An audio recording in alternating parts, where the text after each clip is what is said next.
Yan na po yung itsura ng Taal. Ayan o, medyo nagkakambaro na siya ng kulay green.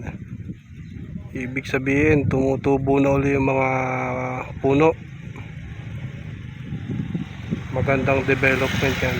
Tapos yung nakikita nyo maliliit sa lawa, mga fish cage, dami.